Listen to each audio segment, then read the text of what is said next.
Hola, estimados oyentes de radiosefarad.com. Hoy en nuestro micro Música en Yiddish y Música Universal de autores judíos, tendré el placer de presentarles una obra de Ernest Bloch.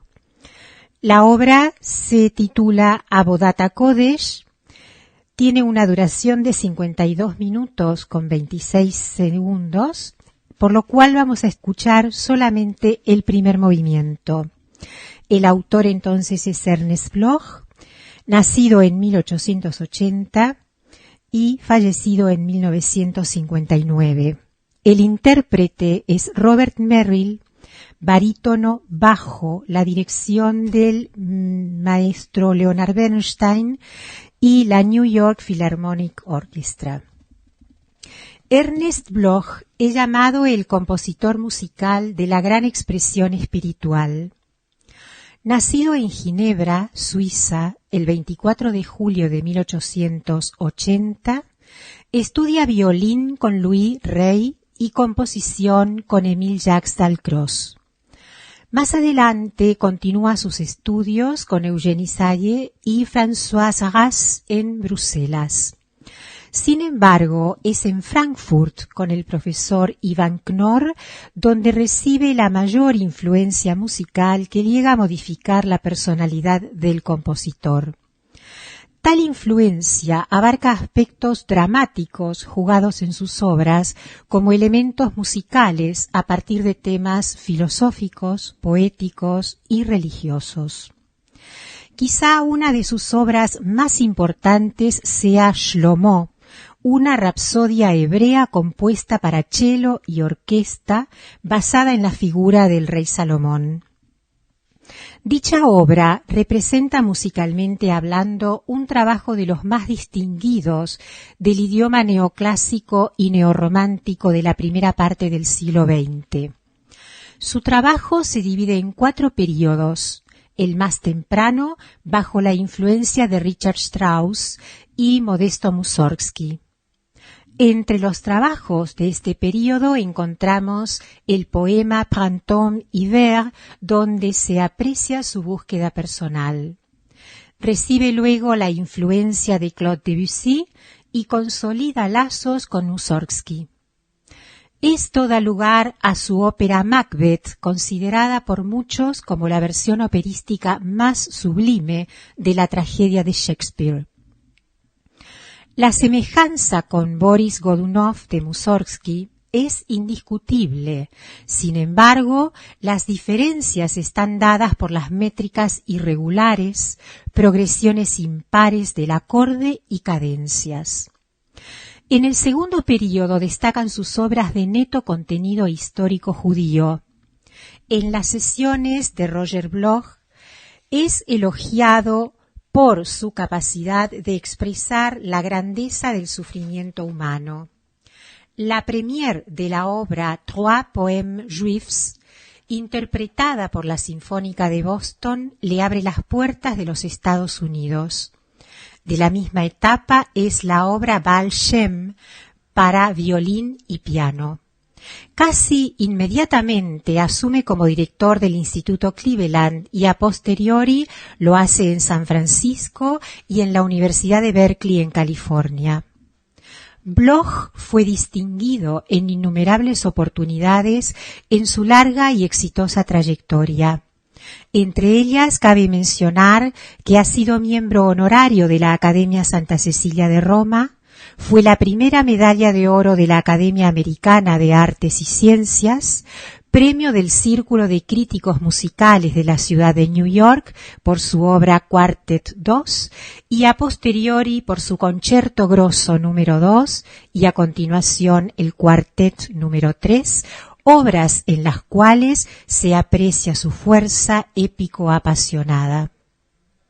Ernest Bloch muere en Ágata, Oregón, en 1959.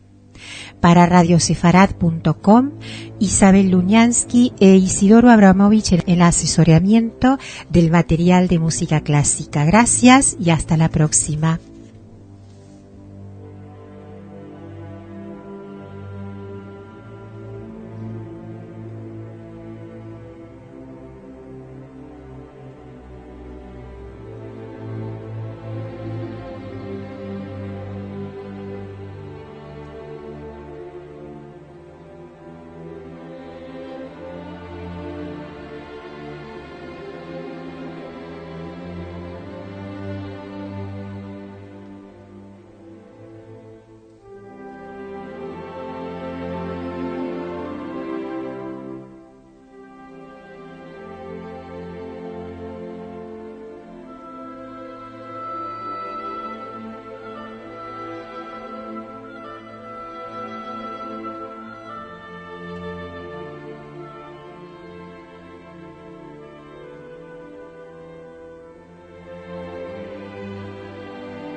En Radio Sefarad, La Crónica.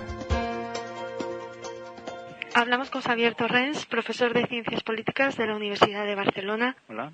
Gracias por atender la llamada de Radio Sefarad. Sabemos que estás investigando en la Universidad de Texas en Austin. Hoy no te vamos a entrevistar con motivo de tu investigación, sino porque has tenido, no sé si la suerte, de ver la película de Mel Gibson, ¿no? La película de la polémica. Sí, yo más que llamar la película de la polémica, porque eso es lo que al propio director le ha interesado para luego vender miles y miles de entradas, la llamaría directamente la película de la violencia y del antisemitismo. ¿Es tan sangrienta, tan violenta, tan antisemita como se viene anunciando?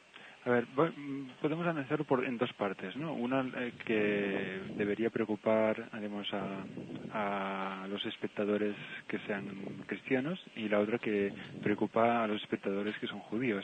A los cristianos les debería preocupar el hecho de que se transmite una visión medieval de la religión cristiana, y una visión medieval que recordemos fueron las que llevaron, y eso es lo que preocupa a judíos, llevaron al antisemitismo y a pogroms y finalmente para desgracia del pueblo judío, al Holocausto. Un poco acorde con la ideología del realizador. Mel Gibson es un director católico preconciliar, es decir, no está de acuerdo con el Concilio Vaticano II y sobre lo que se dijo acerca, digamos, de este acontecimiento de la muerte de Jesús. Nos has comentado lo que deberían percibir los cristianos y coméntanos ahora lo que deberían tener en cuenta los judíos que acudan a ver esta película. Pues hay muchos, digamos, detalles de la película, muchos pormenores que muestran, como insisto, la judeofobia. Por ejemplo, uno una vez ve la película queda grabado en su cabeza que hay tres tipos de personajes. Por un lado, los romanos. Y los romanos están plasmados en su pluralidad. Es decir, hay romanos que son muy buenos, incluso el máximo representante del Imperio Romano en la película parece una muy buena persona, mucho más, digamos, su esposa. Luego aparecen romanos que son muy malvados, sádicos, incluso diría que más sádicos que los judíos que salen en la película, pero que a la vez ese sadismo de esos soldados romanos queda atenuado porque el espectador ve en ellos que son romanos, diríamos, ignorantes, sin educación. Un poco son ignorantes de la situación, con lo cual eso les perdona su salvajismo. Y luego hay romanos, digamos, que también son malvados, pero que luego se arrepienten. Es decir, los romanos están representados en su pluralidad. Nadie sale de la película pensando que los romanos son culpables de nada. Luego hay un segundo tipo de personaje, que son el propio Jesús y sus seguidores, que no aparecen en la película como lo que realmente fueron en su momento histórico, que era, digamos, judíos. No olvidemos que desde el punto de vista histórico, en los primeros años, los cristianos no eran cristianos y punto, cristianos a secas. Eran un grupo más de judíos, como los saduceos, los fariseos, los esenios y otros grupos cristianos de ese momento. Simplemente que a diferencia de los otros grupos judíos, este grupo en concreto creía en el Mesías, que había llegado. Esa es la diferencia. Pero este grupo está representado como personas excelentes, buenísimas, con compasión y que sufren mucho, sufren lo indecible. Y el tercer grupo, el de los judíos, están reflejados como lo peor. O sea, lo peor no de la película simplemente, sino lo peor que pueda existir en la humanidad. Y eso queda reflejado de muchas maneras. Por ejemplo, los judíos están representados con ciertas características faciales, ¿no?, respecto a la nariz, con falta de dientes, etcétera, etcétera. Los viejos fantasmas de la representación, ¿no?, antisemita del judío. Las caricaturas antisemitas que, por ejemplo, eran muy populares durante la época nazi, así de claro. Salen niños judíos en la película, y no exagero con eso, son peores que Judas. Que ahora claro. Es decir, Judas parece una muy buena persona en comparación a niños judíos que salen en la película. Hay un par de escenas en que el espectador puede ver eso. O sea que en tu opinión sí que está justificada la polémica y las protestas de los grupos judíos frente a esta película. Sí, está totalmente justificada. No es una polémica sobre diferencias de opiniones. Las diferencias de opiniones, para eso existe el pluralismo ideológico. Cada uno puede tener la opinión que quiera. Y cada uno puede interpretar, por ejemplo, el cristianismo como quiera, ¿no?, para quien sea cristiano. Pero lo que uno no puede hacer es traspasar una raya, que es la raya de la libertad de expresión, a la incitación a la judeofobia, y eso es lo que hace esta película.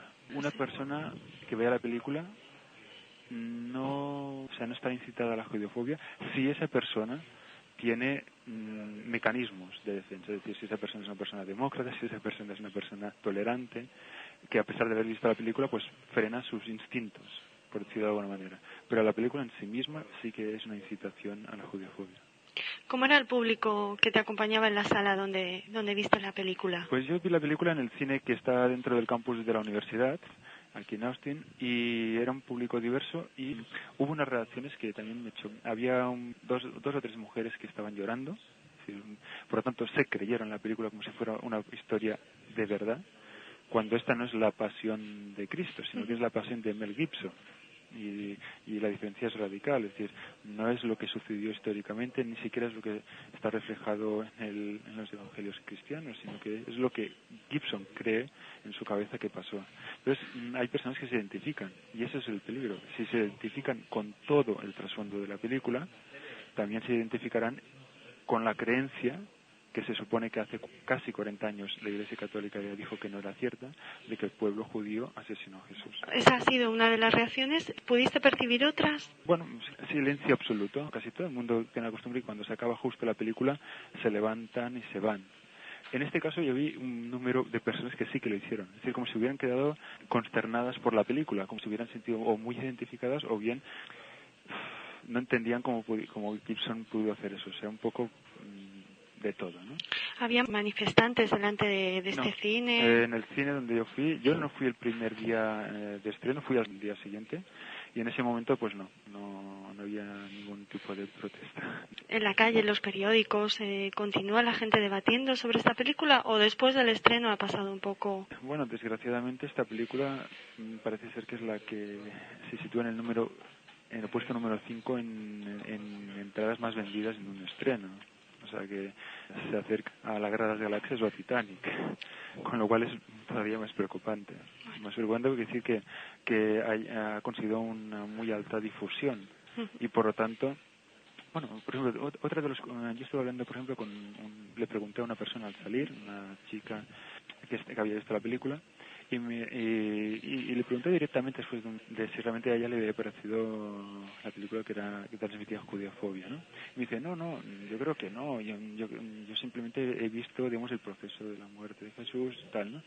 Pero inmediatamente le pregunté, entonces, bueno, para ti, ¿quiénes mataron a Jesús? Dice, bueno, pues los judíos, ¿no? Fíjate, por lo tanto, en la respuesta, es decir, ella decía que ella no sentía judeofobia, pero ella sí creía que los judíos habían matado a Jesús. Y entonces dije, ¿y por qué? Porque de eso lo dice la película. No, de esto yo lo sé desde que era pequeña. Entonces, a muchas personas que todavía creen eso, esta película refuerza esa creencia negativa. Y fíjate que en España además se va a estrenar justo coincidiendo con la festividad cristiana de la Semana Santa, ¿no? Sí. O sea que supongo que el impacto y el mensaje va a ser aún más fuerte. Por eso es sumamente importante que en estas semanas previas al estreno de la película en España, el 2 de abril, se haga mucha asbará, se haga mucho esclarecimiento, que se explique por todos los medios, desde Radio Sefarat, desde revistas, publicaciones, en artículos, en cartas al director, que se explique que esta película miente, que esta película reproduce un mito medieval que condujo directamente a la Shoah, que condujo directamente al Holocausto en la época. Xavier, ha sido interesantísimo hablar contigo. Te agradecemos muchísimo que nos hayas hecho una crónica de esta película, La Pasión de Cristo aquí en España, La Pasión en Estados Unidos.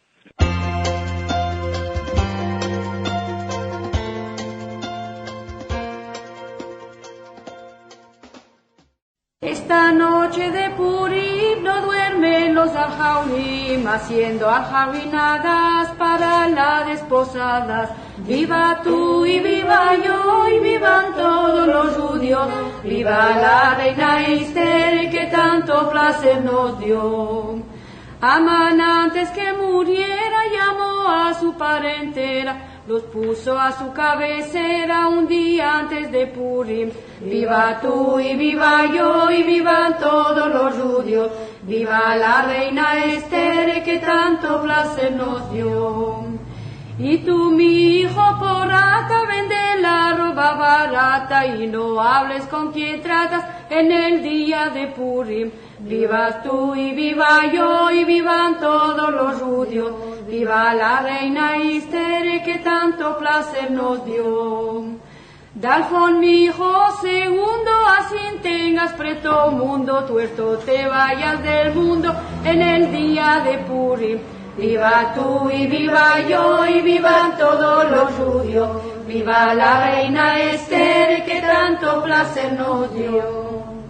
Calla tú, será la loca que hablar a ti no toca, que por ti hicieron la horca y la estrenó en Purim. Viva tú y viva yo y vivan todos los judíos. viva la reina Esther que tanto placer nos dio. Y Shimshi el escribano se mataba con sus manos, no dejaba hueso sano en el día de Purim. Viva tú y viva yo y vivan todos los judíos, viva la reina Esther que tanto placer nos dio. La fiesta de Purim tiene un lugar muy importante dentro de la comunidad sefardí en Marruecos y también en Oriente sefardí. En Marruecos y en todas partes se conmemora esta festividad generalmente en el mes de marzo, febrero-marzo, coincidiendo casualmente con los carnavales o cerca y precisamente como una fiesta carnavalesca. Es una fiesta de alegría. Y es la fiesta que está basada en el libro de Esther, el libro bíblico, que relata cómo la reina Esther logró salvar a los judíos de Persia de los malos designios del primer ministro Amán el malvado, como dice. La reina Esther logra interceder ante el rey Asuero, Ahasveros, y convencerle con sus dotes femeninas y con su inteligente hablar que no apoye más estas malas leyes, estas terribles gezeirot, estas terribles amenazas al pueblo judío. Y esto es lo que se celebra. Apoyada Esther por su tío Mordejai, que es quien la aconseja, se celebra el Purim religiosamente con un ayuno, el día de Esther, el ayuno del previo al Purim, precisamente porque Esther y porque Mordejai habían hecho este ayuno para interceder ante Dios para que protegiera al pueblo judío. Ahora, la Biblia, este rollo de la Biblia se llama la Megilat Esther, y se lee de un rollo pequeñito, especial, que muchos judíos tienen en sus casas y son un tesoro desde el punto de vista iconográfico, porque vienen muy decorados, muy elaborados, y de allí los leen porque es mitzvah, es precepto religioso que todos los judíos lean la Megilá.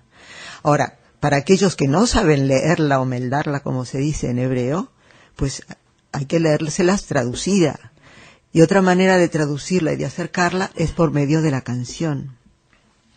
Y por eso es tan rico el repertorio de coplas que se dedican o que se centran en este tema de Purim y que vienen a relatar toda la historia como Esther la reina fue ante Asuero. Y así el próximo ejemplo que vamos a escuchar, la próxima canción, interpretada por Henriette Ben Shimol de Tánger, que nos canta una copla de Purim que relata la historia de Esther y Mardoqueo. Cuando Esther la reina vistióse de reinar y Ahasverot potente le vino a demandar, hermosa, graciosa y más que el sol brillosa, le dice el rey que quiere, señora de Israel. Cuando Amán el malo pensó aniquilar a Israel amado en Resha de Shadar, lo hizo corrizo, probó la horca que hizo Amán y 10 sus hijos enemigos de Israel. Dentro del mundo de la diáspora judeo-española, el Purim, siendo la fiesta de la alegría y carnavalesca para todos, revistió diferentes formas en el área otomana respecto al área magrebí. Hoy estamos escuchando ejemplos y vamos a hablar de estas ciudades del norte de África, Tánger, Tetuán, Arzila, Larache, Alcázar, donde vivieron estas comunidades de judíos sefardíes. El Purim era la fiesta de la alegría y era también la fiesta de la caridad. Por eso hay coplas que vamos a escuchar en otro programa ambientado en el Imperio Otomano que dicen que es fiesta de abrir las manos, de dar limosna. Por eso era el día en que muchas cuadrillas, no solo de judíos pobres, sino de árabes y cristianos, recorrían las casas de los judíos acaudalados demandando una limosna a cambio de sus canciones. Es curioso que, por ejemplo, en Tánger, una ciudad cosmopolita muy relacionada con Cádiz, con el puerto, algunas de estas cuadrillas cantaban las coplas, las murgas que se habían cantado en el carnaval de Cádiz. Algunos judíos, vestidos todavía con yoja y bonete, saragüeles, tocaban el violín y después pasaban lo que llamaban la tasita, un recipiente donde se oían caer las monedas. Entre judíos ricos y judíos pobres era común el intercambio de dulces, lo que vamos a ver en el Imperio Otomano llamaban platicos. Aquí eran sinías, bandejas de dulces que se cocían en casa, en el horno, se amasaban y se llevaban al horno común, de donde los traía el terraj ya cocidas. Las tortas de Purim y después las pastelerías de judíos, que por ejemplo en Tánger era la de Pilo y la de Anillar, fabricaban dulces exclusivos para este día, como eran los besos, que tenían una cora, una bola de coco, los marronchinos, los cabaxales. Estos dulces se llevaban, y también las tortas con blanquete, con merengue, se llevaban por el servicio doméstico, que ese día se engalanaba, y se llevaban de casa en casa, eran regalos vueltos. Se llevaban los dulces de Purim y se traían de la casa donde se habían llevado nuevos dulces, que eran un intercambio de buenas intenciones. Las canciones de Purim se hacen eco de estos regalos dulces, y por eso hay una copla que dice: esta noche de Purim no se acuestan los al-Haiwin, los pasteleros, los que hacen dulces, porque están trabajando durante toda la noche. Hemos escuchado, al comenzar este pequeño espacio, unas coplas de Purim recogidas en Casablanca con el testamento de Amán. Están cantadas simplemente a capela, porque todo esto se ha descontextualizado. La gente ni siquiera vive ya en las juderías donde vivió y se han perdido los usos y los instrumentos. Ahora vamos a escuchar la misma versión, o sea, el mismo tema en una versión de Tánger, y vamos a intercalar coplas estrictamente de Purim, en las que se habla de los dulces, por ejemplo, con coplas que pertenecen también al testamento de Amán. Amán, cuando va a ser ahorcado en la propia horca que levantó para ahorcar a Mordejai, a Mardoqueo, como decíamos en España, hace un testamento burlesco, claro está, en el que va mencionando a sus hijos. Y respecto al acompañamiento y a la música y al ritmo de estas coplas, Susana nos va a contar algo. Bueno, solo mencionar los instrumentos que se utilizaban y que se utilizan aún hoy, y el más importante de ellos es sin duda la sonaya. La sonaya es instrumento de honor en bodas y en fiestas, y en Purim, por supuesto, también. Es la pandereta, marroquí generalmente, que es bastante estridente, y que aquí lo va a tocar José Manuel, y también se acompaña con la castañuela, una generalmente, siguiendo estos ritmos berberes, que son propias de la región y que los judíos adoptaron, como adoptaron otros parámetros musicales de sus entornos. Entonces, terminamos con esta canción, Esta noche de Purim, que va a cantar José Manuel. Esta noche de Purim nos echan los al-Haiwin, haciendo al-Haiwinada para la desposada. Viva tú, viva yo, vivan todos los judíos, viva la reina Esther que tanto te hace emoción. Amán, antes que muriera, reunió a su parientela, oyendo a su cabecera un día antes de Purim. Viva tú, viva yo, vivan todos los judíos, viva la reina Esther que tanto placer nos dio. Alfonso y yo segundo, presto te vayas del mundo, presto te vayas del mundo en el día de Purim. Viva tú, viva yo y vivan todos los judíos, viva la reina Esther que tanto placer nos dio. Y Pirín el escriba no se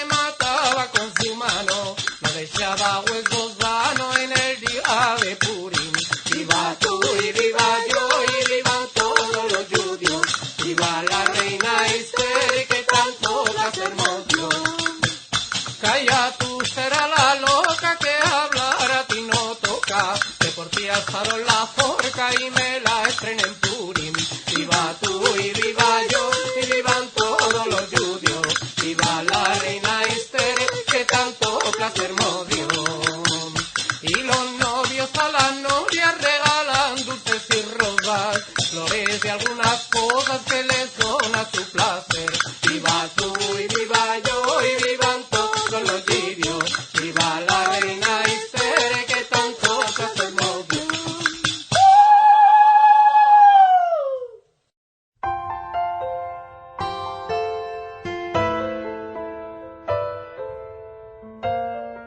Buenas tardes, bienvenidos una semana más al programa Entre Páginas de Radio Sefarad. Hoy tenemos también a un invitado de excepción, a alguien que con sus trabajos, con sus libros, con sus artículos y con sus conferencias ha contribuido enormemente al conocimiento y, lo que es más, yo diría, también a la historiografía sobre los judíos en la España contemporánea.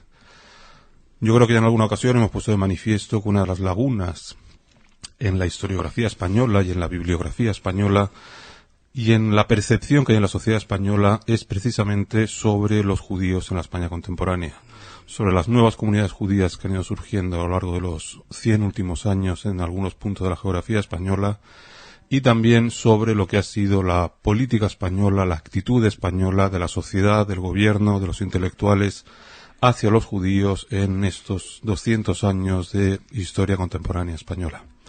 Y para ello tenemos hoy aquí a esta persona que, como he dicho, ha contribuido enormemente con sus trabajos, con sus conferencias también, al conocimiento de distintos aspectos de este tema. Tenemos aquí al doctor Isidro González García, catedrático de Historia de Instituto y, por lo que él está aquí, porque es autor ya de 2 libros publicados sobre temas que nos son de especial interés en Radio Sefarad.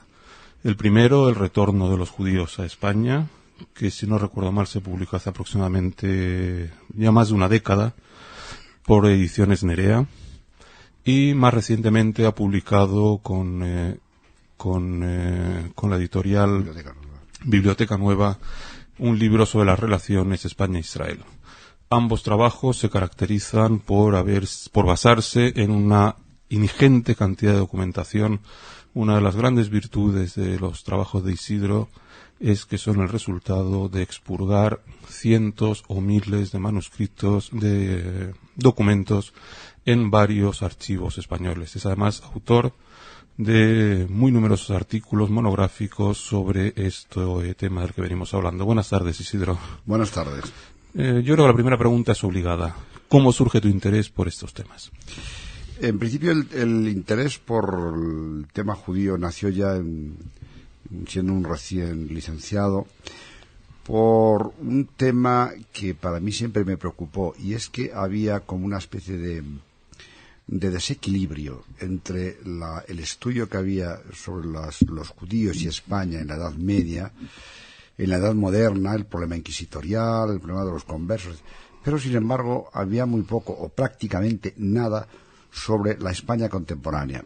Es evidente que en España no existían judíos, pero sí existía, o existían muy pocos, pero sí existía toda una memoria del pasado, un recuerdo que se había ido transmitiendo de generación en generación, y esto cristalizó, sin duda alguna, en la propia educación. Nosotros mismos hemos sido en parte víctimas de toda esa educación. Así pues, yo, de una manera primero modesta, intenté hacer ya mi tesis de licenciatura sobre el impacto que tenía en España el antisemitismo europeo, y ya fue el affaire Dreyfus y la opinión pública española. Fue, digamos, por así decirlo, el primer embrión. Una vez picado por esta curiosidad, decidí ampliar esta especie de investigación, y ya me decidí a hacer una tesis doctoral sobre la cuestión judía, los orígenes del sionismo, España ante el problema judío. Es decir, ¿cuál había sido la reacción española ante el problema judío en Europa? Pero no porque en España no existían apenas judíos, o muy pocos, no había comunidades con ese sentimiento, que pudieran desencadenar ese sentimiento, sino cómo servía de catalizador o para sacar al exterior todo nuestro problema y nuestra educación en torno a los judíos. Y así pues fue cuando publiqué mi tesis doctoral, que fue el origen de otros libros posteriores que ya tenemos ocasión de hablar ahora en breve. Una de las cosas que se suele decir, yo creo con bastante fundamento, pero no, yo creo que no es del todo cierto, pero me gustaría tener tu opinión, Isidro. Aquí se habla que el movimiento filosefardí nace en España con las campañas del senador Pulido que se inician en 1904.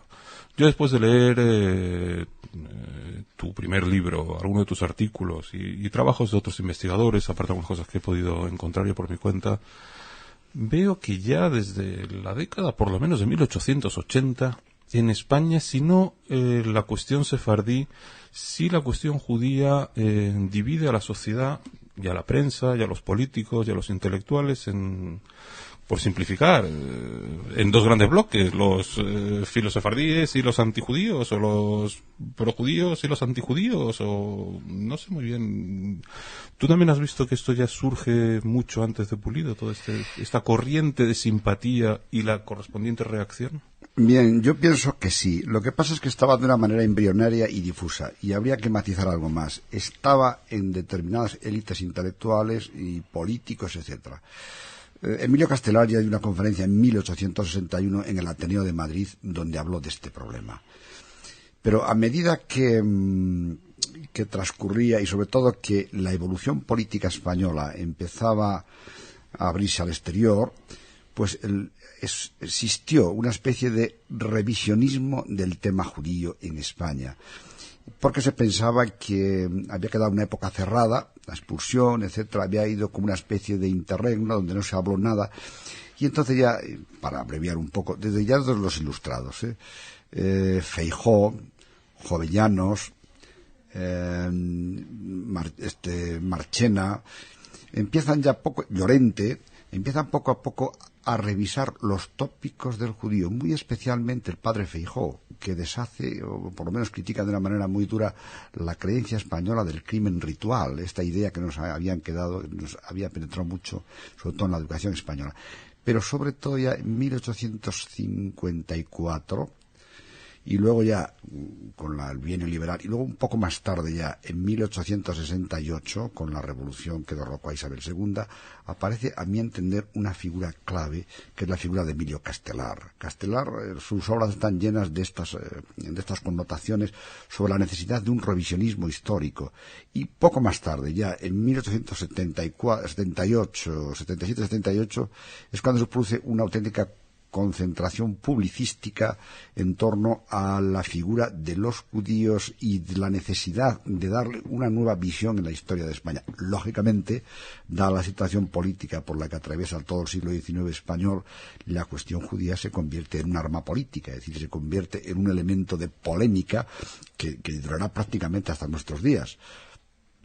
Siguiendo un poquito más adelante, se da un salto cualitativo y hacia 1881-82, cuando los famosos pogroms de Kiev y Odessa, cuando el problema judío en Europa aparece de una manera ya mucho más, incide mucho más en todo el mundo, salta ya, atraviesa las fronteras, y en España pasa ya a la opinión pública y se convierte en estos años, en muchos, sobre todo en el 81 y 82, en el centro del debate de una polémica nacional, no sobre la cuestión judía en Rusia, sino sobre lo que pasó aquí y la necesidad de volver a revisar, por así decir, el problema judío en España. Así se convierte en una cuestión nacional, por así decirlo.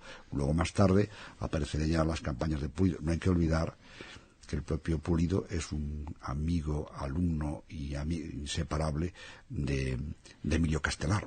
Claro.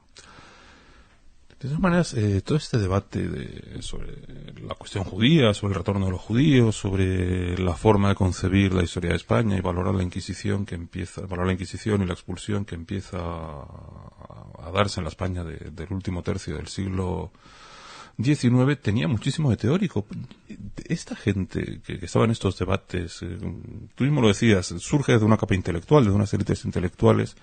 Muchas veces da la impresión, y leyendo cosas de esta época, incluso las crónicas de la Guerra de África, que se escribían o se hablaba o se debatía, incluso los que estaban a favor del retorno de los judíos o de la revisión histórica y demás, de un profundísimo desconocimiento de lo que era la realidad judía contemporánea, pues no lo sé, en Europa o en el Mediterráneo. ¿O no es así? ¿O tú has encontrado gente realmente informada, más allá de una posición favorable? Aquí tienes tu razón. Lo que pasa es que yo creo que se podía cuantificar como un 80% de la población española tenía la información que tiene los tópicos de la educación. Por ejemplo, basta citar un ejemplo. El diario Imparcial, que era el periódico más importante de España entonces, que era el que dirigía el padre de Ortega y Gasset, don José Ortega y Munilla, hizo una encuesta sobre los judíos por la calle. Hay una encuesta hecha en ese periódico. Y había respuestas entre el pueblo, y había respuestas como la siguiente. En torno a la venida o no venida de los judíos que expulsaban de Rusia, unos decían, los niños no podrán ir al colegio, porque no lo van a llevar. Tienen rabo, son como nos cuentan en las iglesias. Es decir, flotaba, era un total desconocimiento. Nadie había visto a ningún judío. Había otros que decían, no, estos fueron la aristocracia de nuestro pueblo y debido a su expulsión, pues España está postrada como está, etcétera. Es decir, había un desconocimiento casi total. Yo creo que lo que funcionaba era sobre todo los tópicos sobre los judíos y sobre todo lo que era más grave, que habían pasado la educación y habían formado parte de la propia educación y la sensibilidad del país. Eso por un lado. Pero por otro lado, la disputa intelectual y política tenía más que ver con los intereses de cada uno. Así los liberales, republicanismo posibilista, etcétera, son projudíos, pero dentro del debate de la falta de libertad religiosa, etcétera, mientras que absolutistas, integristas, carlistas estarían en contra de esto, utilizando la cuestión judía como elementos que vendrían a distorsionar la sociedad española, etcétera. Es decir, que esto se puede plantear en varias variables. Desde luego, la gran masa de la sociedad española apenas si conocía a los judíos, como no fuera por estas referencias. Nos queda ya muy poco tiempo. Aprovecho ya que estamos en antena también para emplazarte a venir a hablar otro día. Hemos hablado del siglo XIX, me gustaría hablar del siglo XX, del siglo XXI contigo también sobre este tema de la ignorancia o de los tópicos sobre los judíos, pero nos queda exactamente un minuto. Me gustaría que nos hablaras, yo sé que tú estás terminando o has terminado ya un libro sobre la Segunda República y los judíos, o los judíos durante la Segunda República. ¿Puedes adelantarnos un poco cuáles son los grandes temas del libro en medio minuto, por favor? Bueno, esperemos que esté antes de verano o después de verano, en ese lapso de tiempo. Hubo una intensísima actividad de relación entre los judíos y la Segunda República, más de lo que yo mismo suponía, centrada en dos cuestiones o tres: la nacionalidad de los sefarditas, la salvación de los judíos que ya de Alemania se escapaban hacia Estrasburgo, y la intervención que tiene el gobierno republicano en torno a la posible salvación de estos judíos, que buscaba también la República una especie de elitismo judío en España, pero en cuanto a la entrada masiva ya había otros problemas. Esto será para otro día más adelante. Pues estupendo. Con quizá antes incluso de la aparición del próximo libro, o con motivo de la aparición del próximo libro, Isidro González García, autor ya de 2 trabajos, uno sobre el retorno de los judíos a España y otro sobre las relaciones España-Israel. Te emplazamos a volver a estos micrófonos. Muchas gracias por estar con nosotros, y con ustedes ha estado Uriel Macías para Radio Sefarad.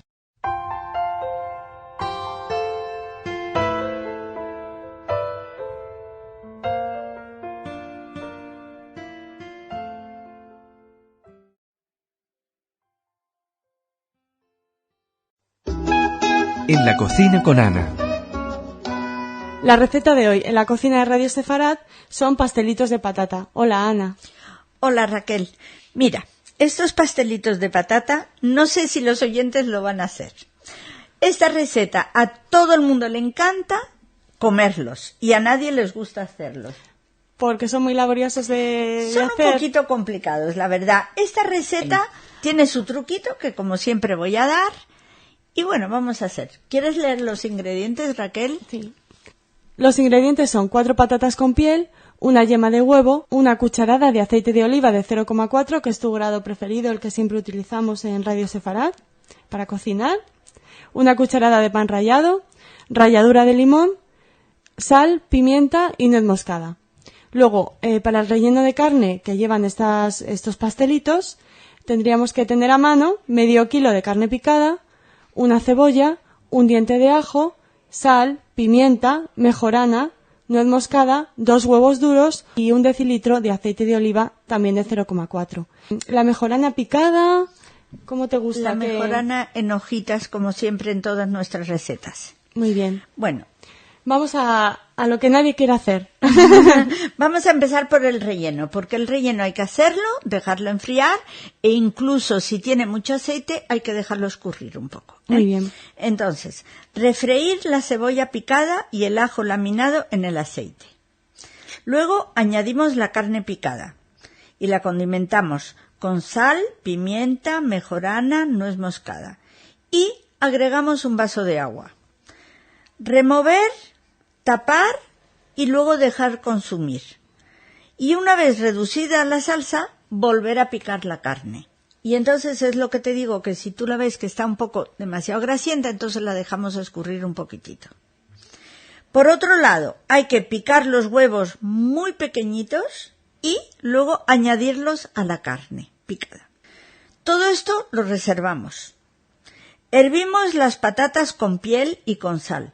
¿Por qué con piel? Porque si la patata la hervimos sin piel va a absorber demasiado agua y entonces no vamos a tener el mismo puré. Ajá, y no va a ser tan sabroso. No, y no se va a abrir el pastelito. Ajá. Una vez cocidas se quita la piel en caliente. La pasamos por el pasapuré y la condimentamos con una pizca de pimienta molida, una pizca de nuez moscada, ralladura de limón, sal fina, la cucharada de aceite y aquí viene el truco que me lo dio una prima mía que se llama Flora, que es encantadora, y es el pan rallado. Pues ¿Qué pasa? Que así la patata no se abre, el pastelito no se abre. Pues muchas gracias para tu prima. Entonces luego formamos unas bolas, que eso ya es a tamaño que uno quiera. Yo las suelo hacer bastante pequeñitos. Tú eres buena persona y las haces pequeñas, Pequeñitos. pero habrá gente Bueno, que por no trabajar tanto no las hagamos más grandes. Te voy a decir una cosa, como esto le gusta tanto a todos, pues hay que siempre tener muchos preparados. Entonces volvemos a nuestras bolitas, formamos una bola con puré de patata y la aplastamos. Metemos una cucharita del relleno de carne dentro de la bola y la cerramos. Como digamos, escondiendo la carne, cerramos la bola con el puré. Volvemos a formar con cuidado una bolita, bien, lo mejor que uno pueda. La envolvemos en pan rallado muy fino, la pasamos por clara de huevo, muy poco batida, casi sin batir, y se fríen. Servir en caliente. Están muy ricos en caliente, con un poquito servidos con un poquito de salsa de tomate, pero también están exquisitos fríos. Yo les deseo a los oyentes que les salga muy bien. Y que sean de los que se los comen y no de los que lo hacen, ¿no? Exacto. Gracias, Ana. Es una receta de Ana Bensadón para Radio Sefarad. Hoy les presentamos al cantautor israelí Shlomo Artzi. Shlomo Artzi inició su carrera como solista en el coro de la Armada a finales de los años 60. De esa forma, se introdujo en los festivales folk de Israel, ganando el primer puesto 3 veces en 5 años. Pero no será hasta el año 1978 que no se elaboró un estilo propio. Fue su disco Geber Holech Leibud, un hombre que pierde su camino, el que le abrió las puertas para llegar al público general. Varios discos que siguieron a este lo consagraron como uno de los más grandes cantautores israelíes, siendo en la actualidad el cantante israelí que más discos ha vendido en la historia de este país. La canción que oirán a continuación se titula Po va Sham, aquí y allá, y su letra es un canto a la paz y a la esperanza, que empieza diciendo: Mira el cielo de Jenin y Ramat Gan, se parecen, hay lluvia aquí, hay lluvia allá. Aquí y allá hay luchas sangrientas, y el dolor de la guerra no ha terminado. Aquí y allá el avión del Mesías da vueltas en la zona de la playa, pero ¿cuándo va a aterrizar?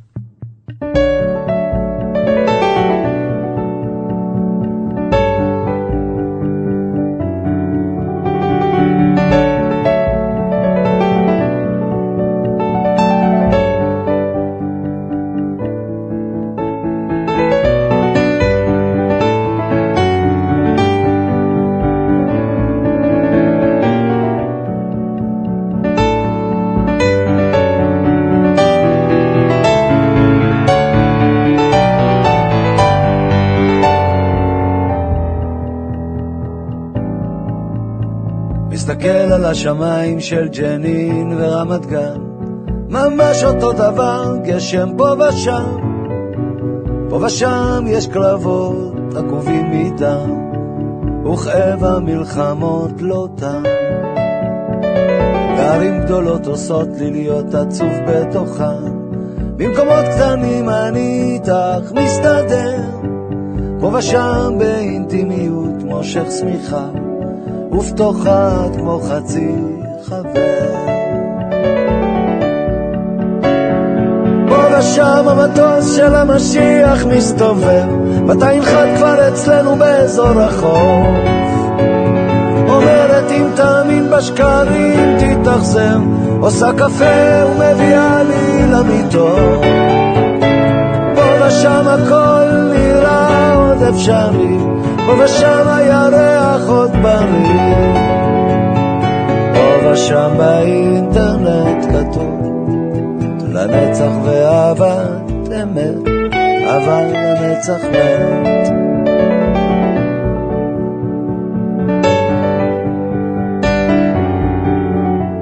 ומתוך הבדידות הזו נכתב השיר, פה ושם עוד נכתבים שירים יפים, פה ושם הקשרים שנקשרו נפתחים, פה ושם עוד אקדחים שלופים, וזה כל הסיפור, קצת פה קצת שם, לפעמים נברח מהכל כי קשה לסבור, ואחר כך נחזור עם קוצים בשיער וטיפת אושר בתוך עין שמאל.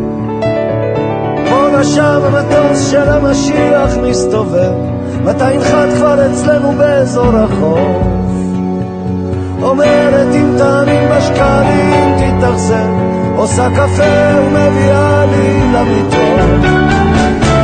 פה ושם הכל נראה עוד אפשרי, פה ושם הירח עוד בריא, פה ושם באינטרנט כתוב לנצח ואהבת אמת, אבל לנצח מת.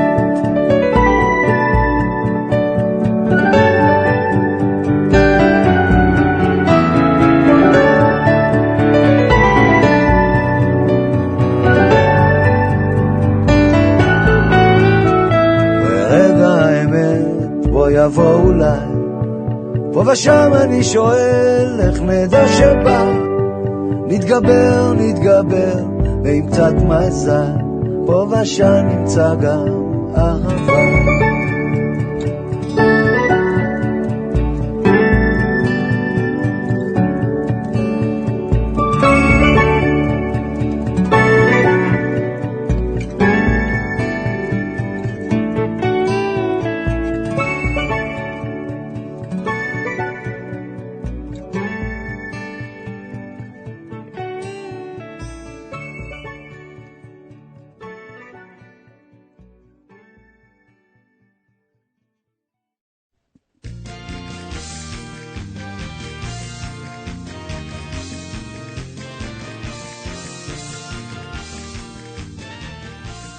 Hoy os presentamos a Sol y Levi, seguro un viejo conocido para muchos por su origen tangerino y sus frecuentes visitas a España. En 1968 trasladó su hogar a Montreal, Canadá, donde encontró a través del teatro el modo de comunicar culturas, en su caso la canadiense y la sefardí. Tras sus conocidos soliloquios, acaba de lanzar un último CD para los amantes de la cultura judío-española. Se trata de El Gizofrénico, un show en el que Soli se expresa en jaquetía, el dialecto utilizado por los sefardíes en el norte de Marruecos, cuyo origen está en la España anterior a la expulsión de 1492. En ese entonces, los judíos hablaban el ladino o judío-español, que se transformó en jaquetía mezclando el castellano con voces árabes, hebreas y en mucha menor medida portuguesas, francesas e inglesas. Quien no esté habituado a escuchar jaquetía no tendrá problemas en entender los pasajes cómicos, ya que Soli se encarga de explicar los vocablos dialectales. En este nuevo disco, Soli manifiesta su amor por España y toda la hispanidad a través del humor y recitando y cantando fragmentos de romances castellanos, tal como los judíos expulsados los conservaron y que hablan de personajes tan conocidos como el Cid Campeador, Doña Jimena o Don Bueso. Les dejamos con un pequeño fragmento en el que Solly Levy nos habla precisamente del jaquetía y del porqué del nombre de su último trabajo, El Schizofrénico. Venido bueno y venido claro. De estas aspas endiamantadas y estos mancebos despelleados. Pasáis, sentáis-vos. Me presento, soy mi antepasado, que me sacaron vuestros desorganizadores del otro mundo donde estaba hace más de 500 años, para que venga a hablaros esta noche, porque se enteraron de que yo soy muy entendido, muy instruccionado y muy especializado en todo. Yo, como buen tanjawi, tangerino, soy especialista de todo. Me contrataron para que venga a daros una circunferencia, que bien pronto vais a ver que esto va a ser una circunferencia, una conferencia de circo, sobre los judíos, no sobre los judíos de Toronto porque son todos perfectos, ni sobre los españoles tampoco de Toronto que son también perfectos, pluscuamperfectos. No, de los judíos de Turulandia. Los judíos son los judíos son los israelitas son los israelitas. Y la verdad es que yo ya estoy harto de dar muchas giras de circunferencia. Yo ya la circunferencia del mundo ya la di más de 60 veces, estoy dando vueltas como un trompo. Sí, así es que para no advearme y jalquearme en tantas hadrás, me parece de que estoy notando de que me estoy percatando, observando y dándome cuenta de que aquí tenemos un problema de idioma. Hay otro problema lingüístico como el que hay en las provincias de Quebec y como también en el que hay en algunas comunidades autónomas de España, también problema de idioma. Porque me doy cuenta de que muchos de vosotros no entendís esta lengua diamantada que yo estoy hablando ahora, que es el español puro de mi tiempo. Bueno, puro, con unas mezclecitas de por aquí y de por acá. ¿Y por qué no entendís esta lengua endiamantada? Porque se os olvidó. Y además, la verdad, hay que decir la verdad, porque yo he alcanzado un nivel cultural tan alto que vosotros no podéis llegar hasta ahí. Y a veces yo tampoco. Porque después de todo, seamos francos, aquí, ¿qué es lo que hay? ¿Qué clase de público hay? Casi nada. Embajadores, cuerpos diplomáticos, cónsules, presidentes, presidentas, negociantes, doctores, arquitectos, dentistas. Muy corriente, muy corriente. Así es que voy a tener que hacer un esfuerzo y ponerlo a vuestro nivel y traducir vos todos los buscabularios y los rebuscabularios más cultivados que yo empleo en mi discurso. Como vos lo dije, me contrataron para que venga a daros una circunferencia y yo ya estoy harto porque no paran de llamarme del otro mundo. Y siempre yendo y viniendo. No, como siga así voy a salir sufeado y chupado como un felejo. Que quiere decir demacrado y esmirriado como el palillo de un pirulí a 2 pesetas. Así es que para descansarme de tantas hadrás, nene, apunta, hadrás, charlas. Me compré un aparato especial que le voy a presentar ahora. Nene, ahora, ahora. Jalaquile, aquí está. Me dijeron que se llama el gizófono. Y que sirve para volverse esquizofrénico o, como en mi caso, esquizofrenético. Quiere decir para cambiar de personalidad. Mira, es muy fácil. Cuando tú ya estás harto de verte siempre sacar a la misma en el espejo todos los días, de ser ti mismo todos los días, aunque seas guapo y apuesto como mí, pero a veces cansa, ¿no? Pues no tiene nada más que darle al botoncito del gizófono y ¡ja! Cambias de personalidad. Es algo del adao. Nene del adao o píparo. El gizófono, como podéis ver, se compone de 3 partes esenciales. La primera es una computadora. Perdonad por la palabra, pero así es como se llama, yo no la inventé. Una computadora último modelo NEC Plus Ultra. Un gizo. El gizo es la parte árabe, porque en Arabia de Marruecos, gizo quiere decir zanahoria. Entonces, recapitulación. Una computadora, un gizo que tiene mucha vitamina y mucho Viagra,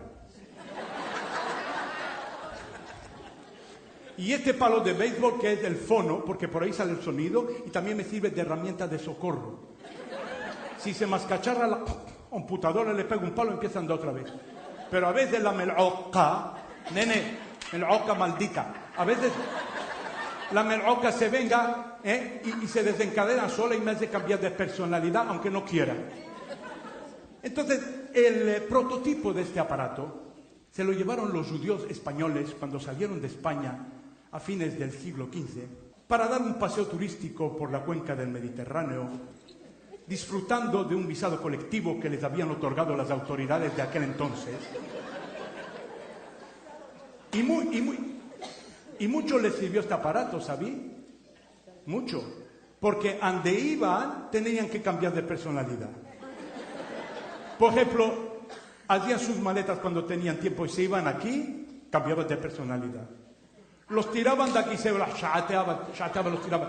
Se iban a otras partes, cambiaban de personalidad. A mí me tiraron de Morral, me vine aquí, cambié de personalidad.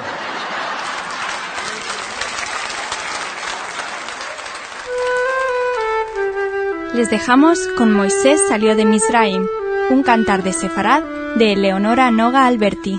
Moisés salió de Misraim, huyendo del rey Paró. Se fue derecho a Madián y encontróse con Yetro.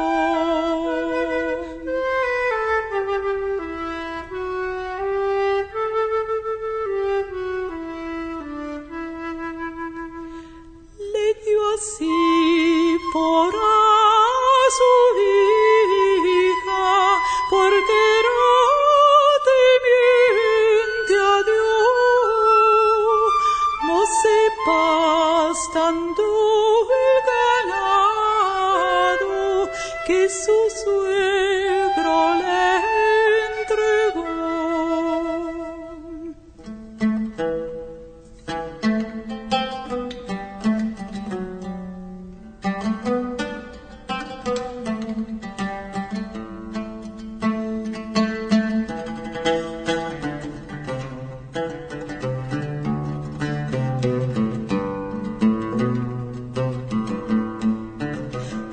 Subió al monte de Joreb por estar cerca de Dios, y allí pastando el ganado oyó una voz que decía: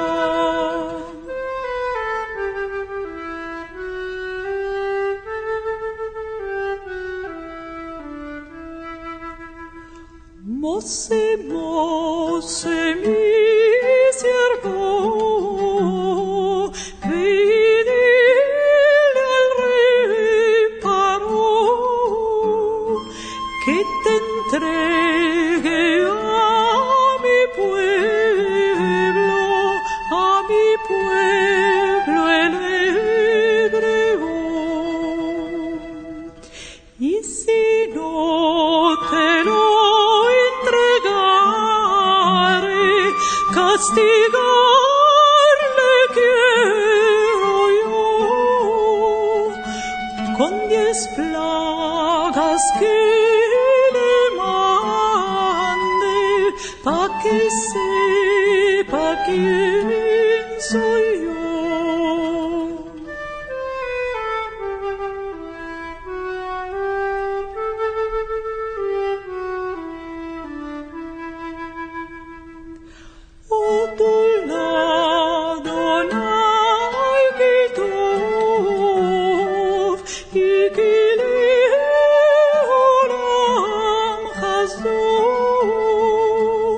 Allah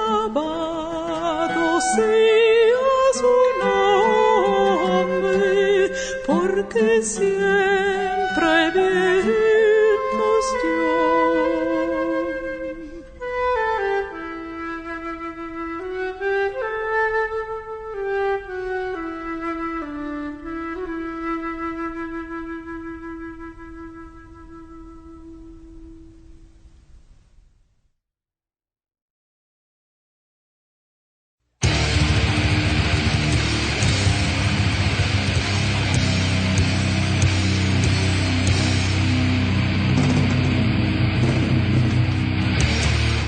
Tú decías, oye, mira que aquí hay grupos neonazis que están operando, que trabajan en toda Europa, que en España pues el fenómeno va con cierto retraso, pero viene igual que en el resto de los países. Bueno, y cuando hablábamos del antisemitismo, pero si es que miraban para otro lado, y yo decía, no, pero si aquí no hay ese problema es en Alemania. Mire usted, ese problema es en el mundo entero. A Esteban Ibarra, presidente del Movimiento contra la Intolerancia, no le creen, como a muchos, cuando habla de la amenaza neonazi en España, pero están aquí, ya, ahora.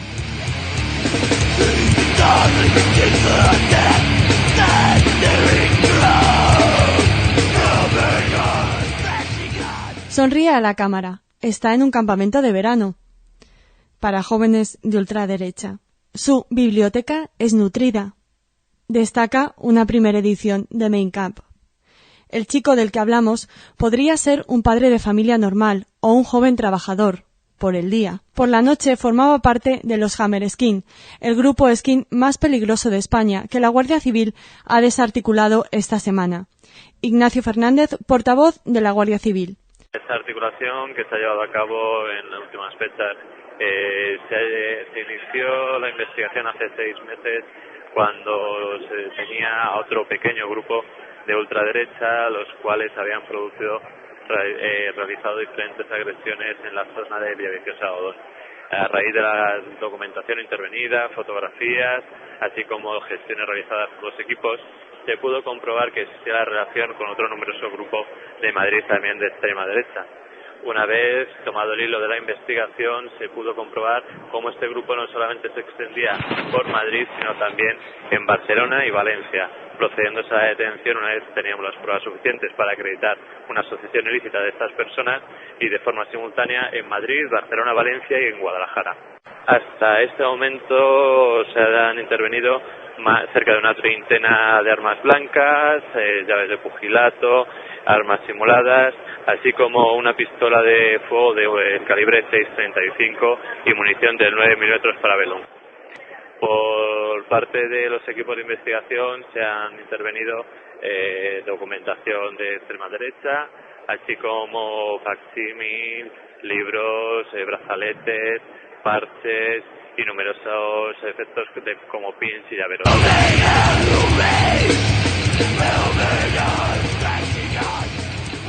Los detenidos tenían en su casa el símbolo de la organización, 2 martillos cruzados que reciben todos aquellos que son aceptados en el grupo, en España, en Europa y en Estados Unidos.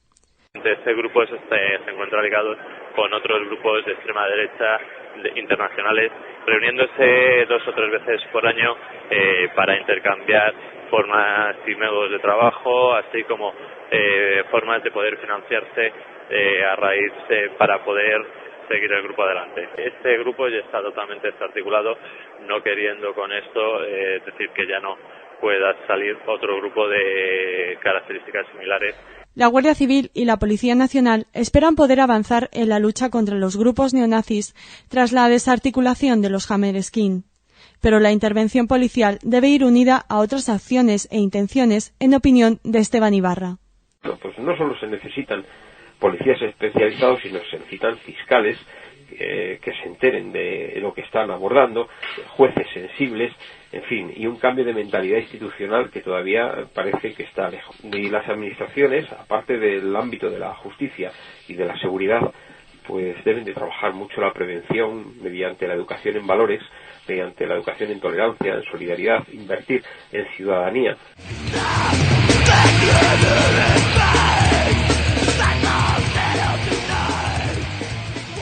Educar en ciudadanía, para que no se sigan produciendo situaciones como esta.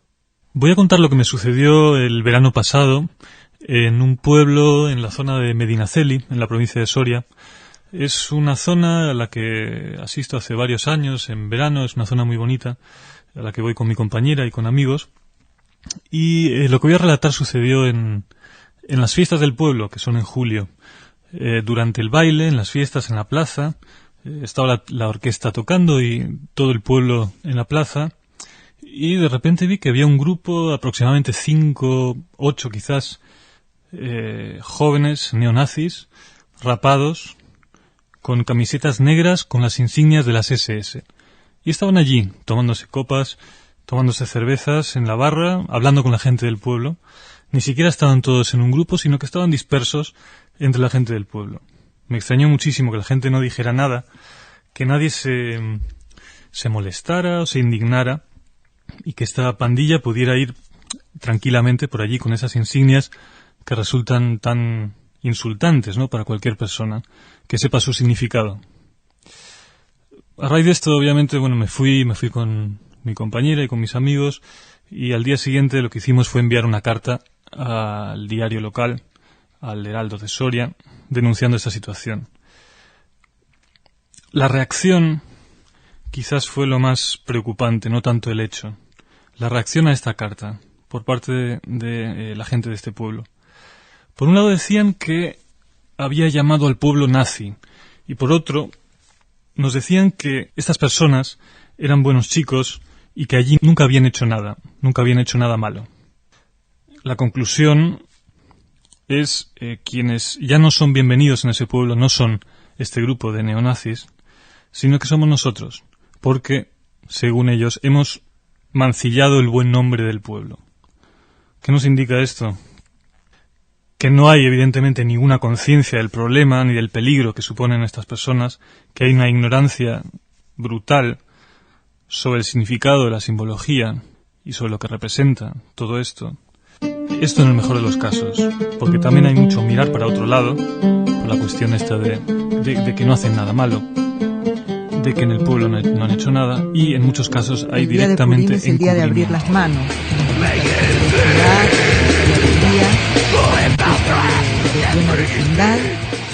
Una 10 de Madrid, en la cual 1 de Valencia, 3 de Barcelona. Hay una gran participación. Eran los Hammerskin. El público Están toma en parte libertad activa en la cargos. lectura ritual Aquí, del libro de ya, Esther, lo que ahora. se llama la Megilat de Esther o la Megilá.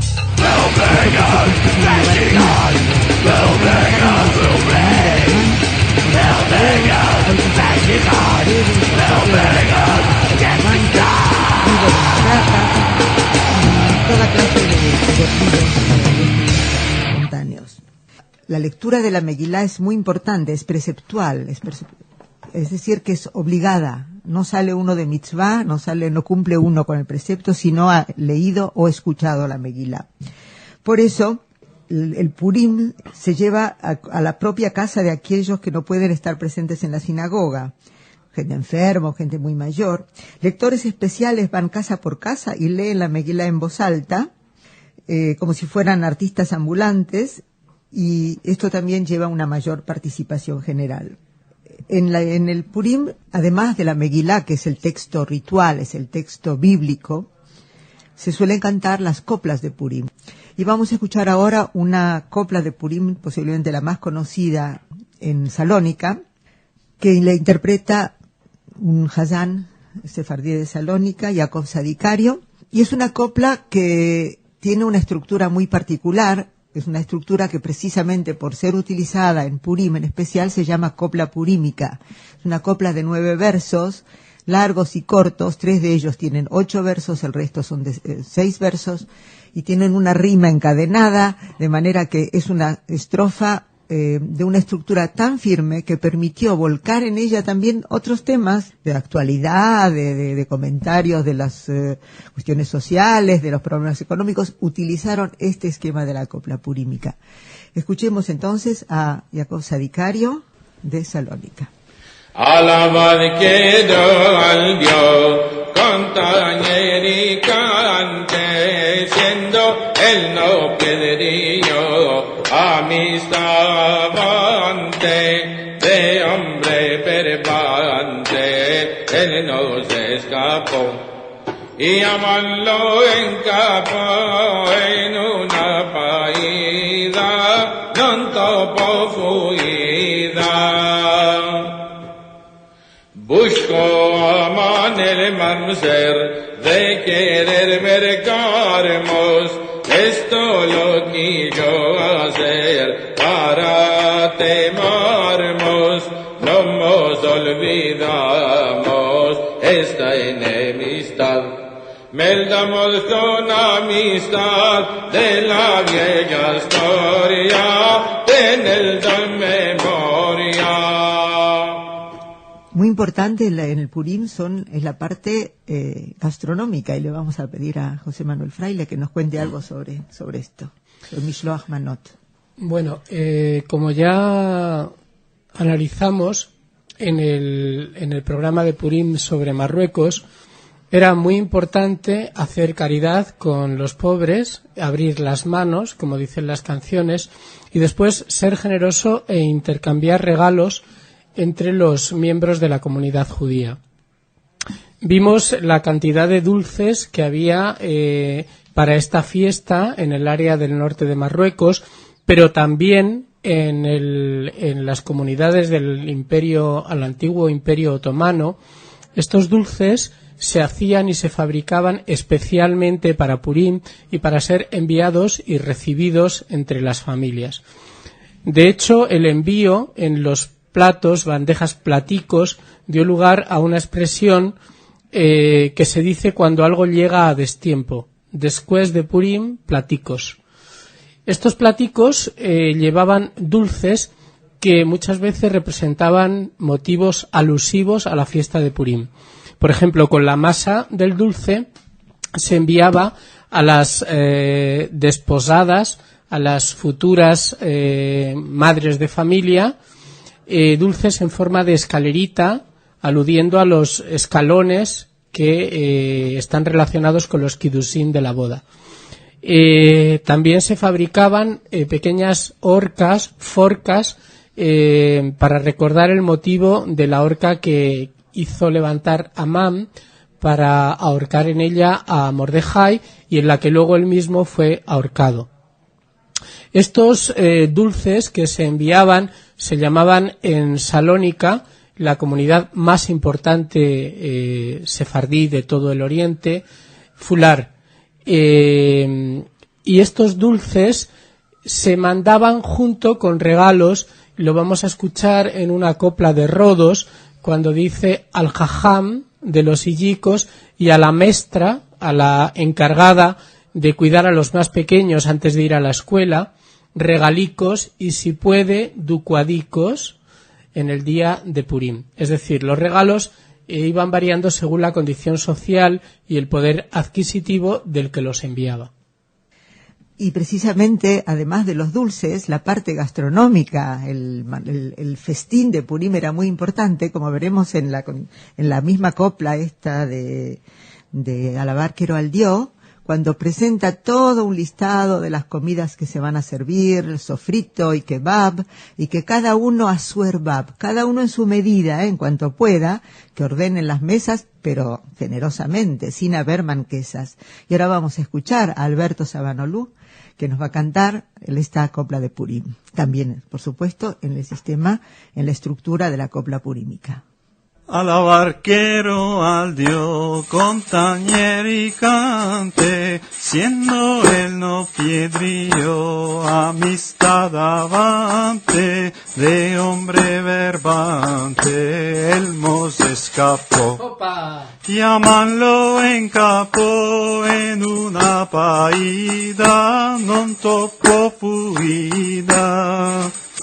Busco a man el manzer de querer mercarmos, esto lo quiso hacer para atemarmos, no nos olvidamos de esta enemistad. Peleamos con amistad en la vieja historia, tenedlo en memoria, que la de este Purim es de abrir las manos, diciendo a la Karim, que viva hermanos, coman indianos, sofrito y kebab. Cada uno su herbab, cotren en las mesas, sin haber manquezas. Se vistió la reina Esther en el tercer día, vestido de su color, calor parecía, con grande mancilla se fue ante el rey. Rey que la vido venir, pedrió su tino a la color del vino. ¿Qué es la tu venida, Esther? ¿Qué es la tu demanda? Un convite quiero hacer en la tuya casa, con toda la compañía y Amán también. También quiero comer, contiene una mesa, viva tu grandeza. Hemos escuchado las coplas muevas o nuevas hechas en la estructura purímica para cantar en la fiesta de Purim, claro está. Pero antes de estas coplas nuevas hubo las coplas viejas, que viajaron bastante porque estos libritos se imprimieron muchísimo en Salónica, en Livorno, en las ciudades donde había una colonia grande, sefardí, y había imprentas que imprimían estos textos para las fiestas. Probablemente por esa vía llegaron hasta las comunidades judeo-españolas del norte de Marruecos, y en la voz de un buen cantor tanjawi de Tánger, Soli Levi, vamos a escuchar las coplas viejas acompañadas de lut, el instrumento de cuerda propio de todo el área árabe y del Mediterráneo.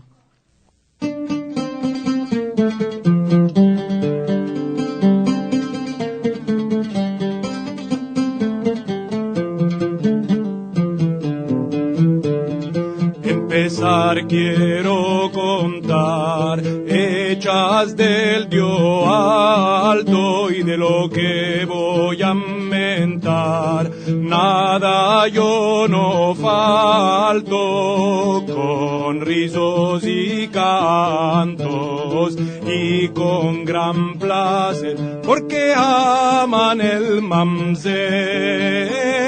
Mos quiso matarmos, también atemarmos.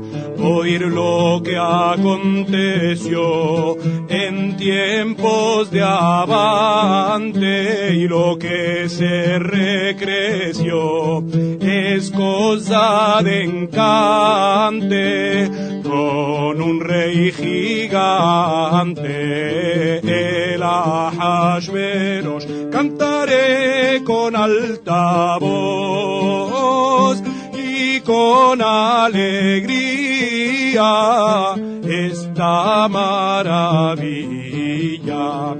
Bastició a comandar en muchas comarcas, y ciento por tierra y por mar. Cafezain con barcas, las que eran flacas las enforteció, también las enalteció. Emperador fuerte fue con grandes fuerzas. Diole la su intención hacer un convite, siendo así su intención, no hay quien se lo quite, y su apetite y su voluntad. Venís vos y a juntar principales míos, condes y gentíos.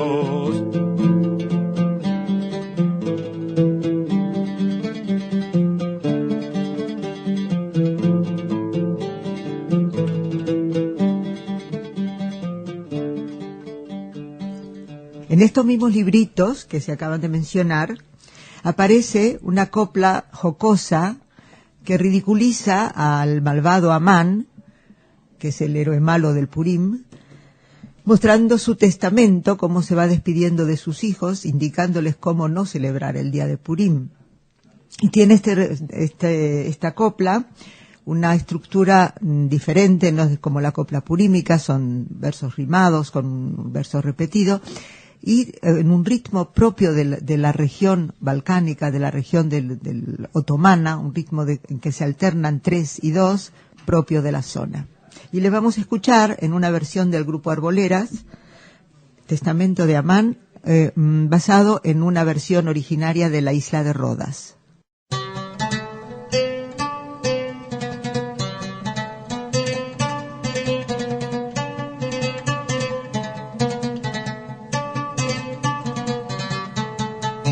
Amán antes que muriera, llama a toda su parientera, los puso a su cabecera, un día antes de Purim. Calla tú, será la loca, que hablar a ti no toca, que por ti hicieron la forca y me la estrené en Purim. Aspata le decía, de mi tomate manzía, ni cadena ni manía, nunca estrenes en Purim. Y si sin el escribano se mataba con su mano, avoltaba roto y sano, siempre salía Purim. Si berreas a las gartexas, embaixo las escaleras, enfilando la litrella para el día de Purim. Si berreas a los ratones, embaixo de los colchones, enfilando macarrones para el día de Purim. Al jaján de los idicos y a la maestra regalicos, y si puede ducuadicos para el día de Purim. Las vecinas de las cocinas, desplumando las gallinas, caimac, yogur y meína para el día de Purim.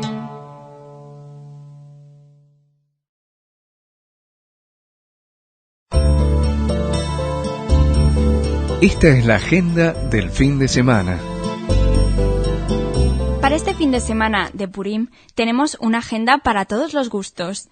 Entre dulce y dulce de Purim, qué mejor que escuchar un poco de música.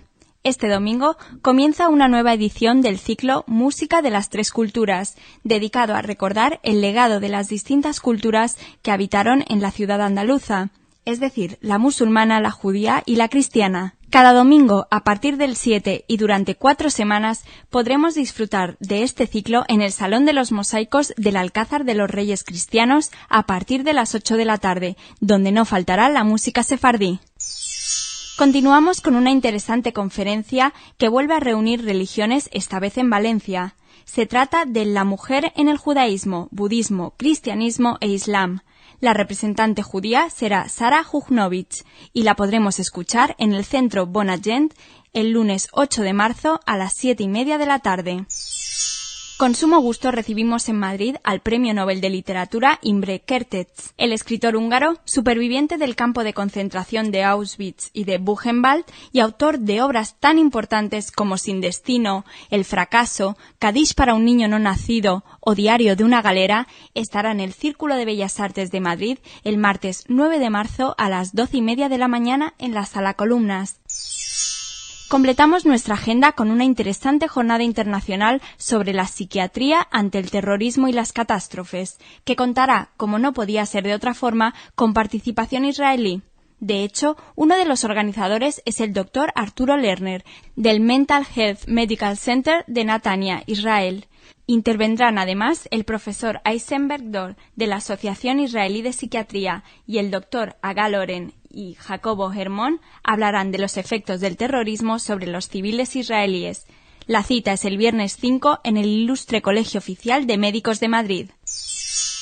No queremos finalizar sin anunciarles que a partir de la próxima semana, gracias a la colaboración de la revista cultural Raíces, podremos disfrutar, acompañando nuestra habitual agenda de actividades en España, de otra agenda cultural centrada en los más importantes acontecimientos culturales que semanalmente tengan lugar en el ámbito internacional, haciendo especial hincapié en los países latinoamericanos. Que pasen un feliz Purim.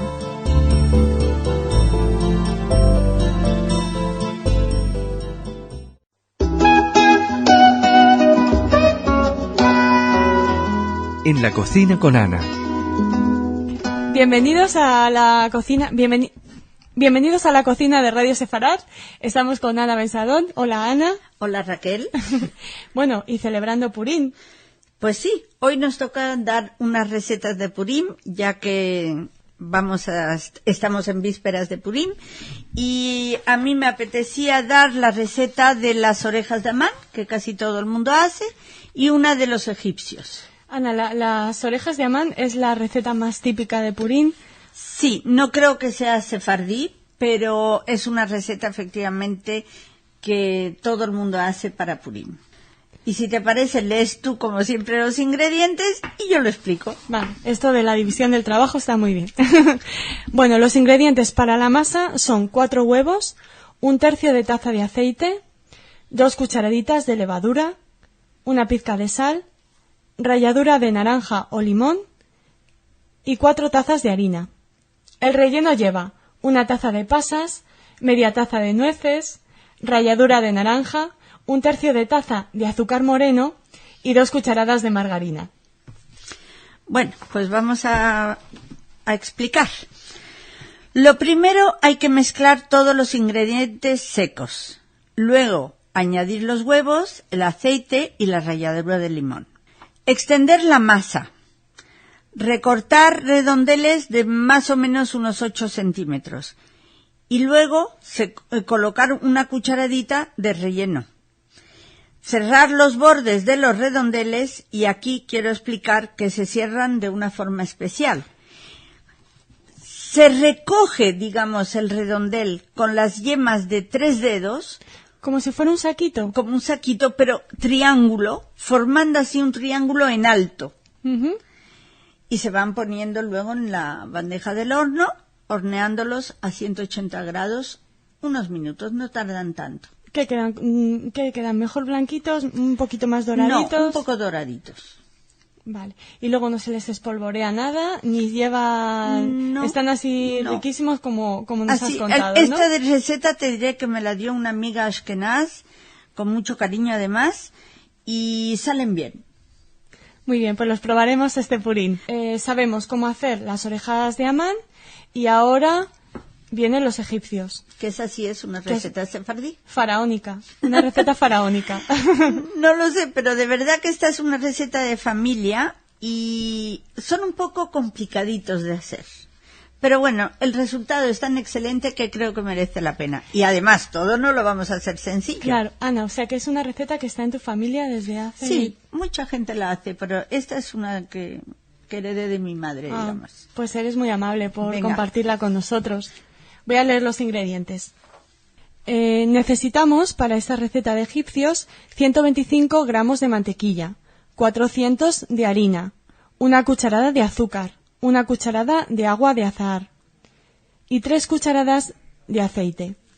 El relleno lleva 300 gramos de dátiles molidos, 2 cucharadas de agua de azahar, 2 cucharadas de azúcar, 1 cucharadita de canela en polvo, 1 pizca de clavo molido y 1 cucharada de mantequilla. Bueno, yo quisiera explicar aquí 2 cosas muy importantes. Para el relleno de dátiles hay 2 trucos. El primero es que los dátiles tienen que ser muy jugosos, y el segundo es que la mantequilla que pongo aquí 1 cucharada es para que el relleno no se endurezca durante la cocción. Ani, cuando dices molidos, aplastados, así un poquito molidos, machacados. Machacados completamente. Vale, ¿con un tenedor, por ejemplo? Hombre, quien tenga un aparatito para hacerlo será mejor. Sí, exacto. Bueno, y si no, con un tenedor o como se... Sí, como siempre y cuando que los dátiles sean blandos. Claro. Trabajar la mantequilla con el azúcar luego agregar el aceite y el agua. Se va echando la harina poco a poco hasta obtener una masa suave. Esta la dejamos reposar un ratito mientras formamos el relleno. ¿Qué pasa con este relleno? Es tan pringoso que resulta que como hay que poner un poco de del relleno dentro de cada bolita, digamos, de masa, yo tengo la costumbre de poner este relleno en una manga pastelera desechable. Ajá. Y así se va echando poquito a poquito dentro de la masa y es mucho más higiénico y luego no se sale, digamos, el relleno de la masa y te sale un egipcio perfecto. Y menos pringoso, y seguro. Mucho menos pringoso. Entonces, la elaboración es el siguiente. Cogemos una bolita de masa, la aplastamos. ¿De qué tamaño más o menos, Ana? Pues como de unos 4 centímetros, así. De 3 a 4. Vale. La aplastamos. Con la manga pastelera ponemos en el centro un poco de relleno. Volvemos a cerrar la bolita, y la hacemos como una croqueta ovalada, digamos, ¿no? Aplastamos un poquitito las extremidades, exactamente, y lo ponemos en una bandeja sobre un silpato o sobre un papel antiadherente durante unos 15 minutos a hornear a 180 grados. Estos tienen que colorear muy levemente y una vez que están fríos se envuelven con azúcar glass. Qué bueno. Son un poco delicados, digamos, sobre todo una vez que están hechos, de no cogerlos así bruscamente porque si no, pues se desmorona. O sea, pero bueno, yo quisiera que hicieran la prueba porque merece la pena. Seguro que son exquisitos. Muchísimas gracias, Ana, por acompañarnos en Purín. De nada, yo feliz siempre Purín. Encantada. Feliz Purín a todos. Y te esperamos para el próximo día. Vale, gracias. Es una receta de Ana Bensadón para Radio Sefarad.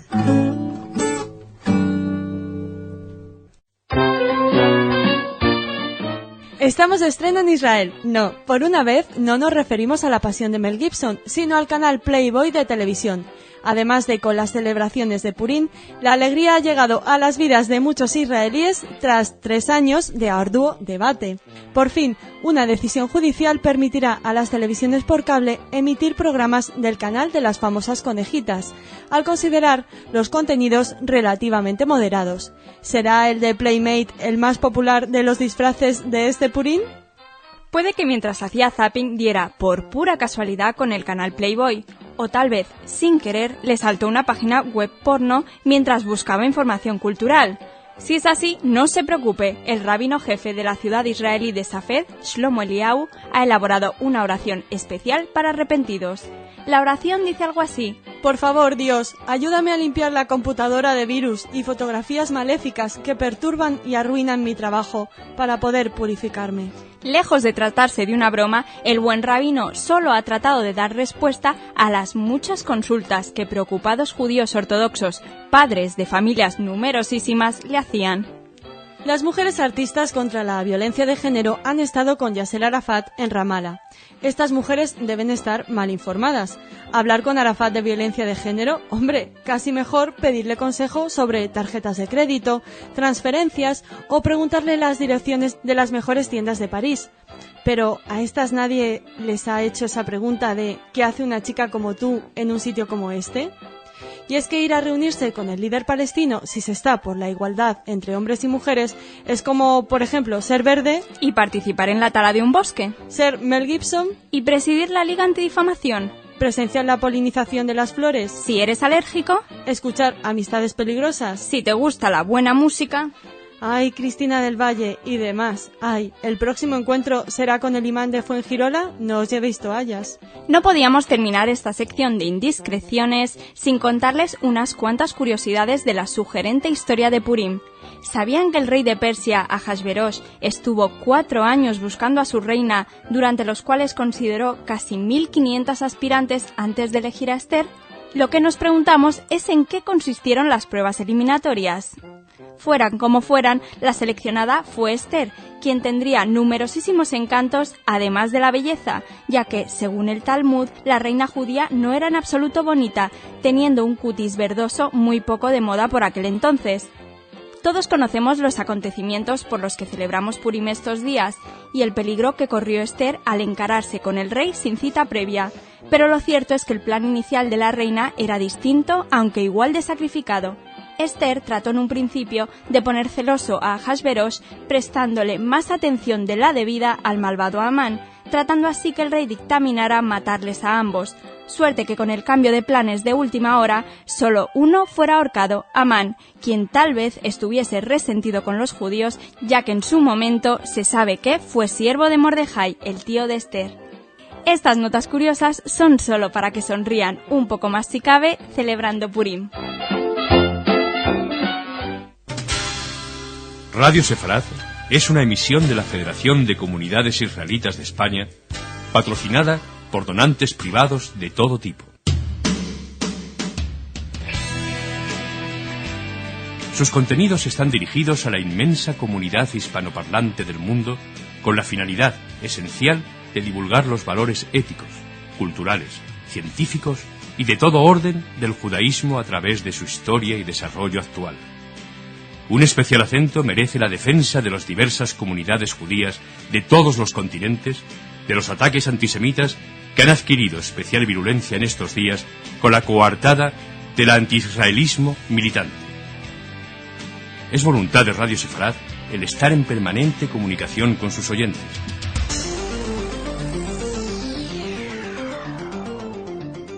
Escríbanos con sus inquietudes, interrogantes, críticas o aportaciones a redacción@radiosefarad.com.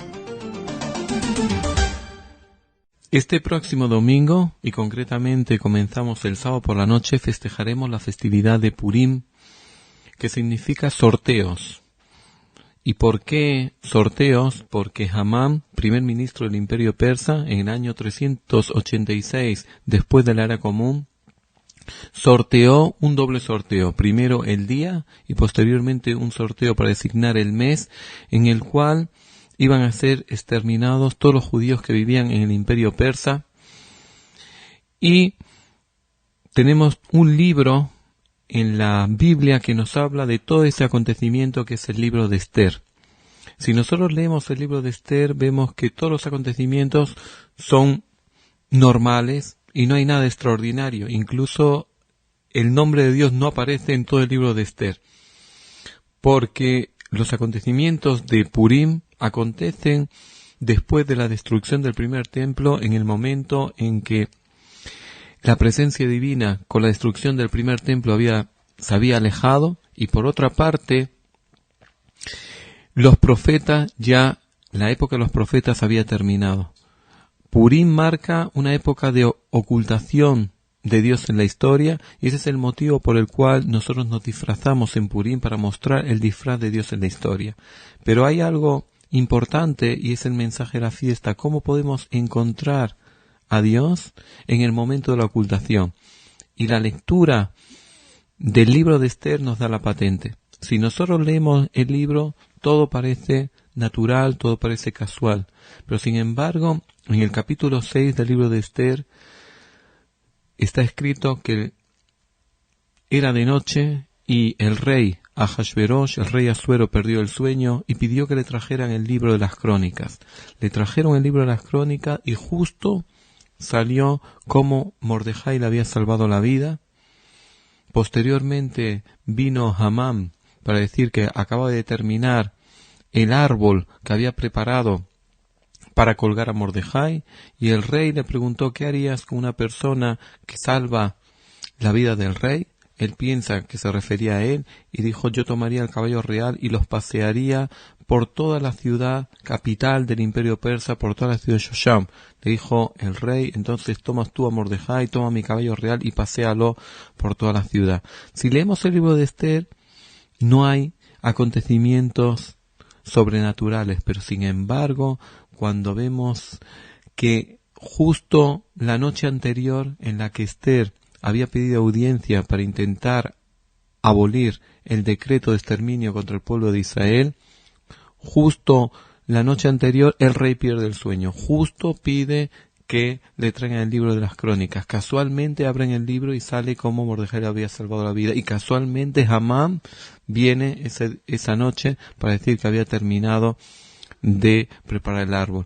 Por tanto, vemos que si nosotros leemos de forma fragmentada la Megilá, el libro de Esther, todos son acontecimientos naturales, pero sin embargo cuando unimos todos los acontecimientos, entonces vemos que hay un eje, hay una mano que guía la historia, y ese es el control divino que va reflejado en el libro de Esther. Y por tanto, la lectura del libro de Esther y la festividad de Purim nos enseñan que hay una nueva fórmula de ver a Dios cuando ya todos los milagros de Egipto, todos los milagros del desierto, todos los milagros de la conquista de la tierra de Israel, todos los milagros del templo han desaparecido. ¿Cómo podemos ver a Dios? Lo podemos percibir a través de los acontecimientos diarios. Cada acontecimiento no es casual, sino cada acontecimiento es dirigido. Hay acontecimientos que dependen de nuestra libertad de elección, pero hay acontecimientos que nos vienen, y ahí tenemos que aprender a ver a Dios en los acontecimientos del día a día. Y eso es lo que nos enseña el libro de Esther, a ver nuestra historia, a ver nuestra vida de forma global, no analizar los acontecimientos de forma parcial, sino verlos en su conjunto.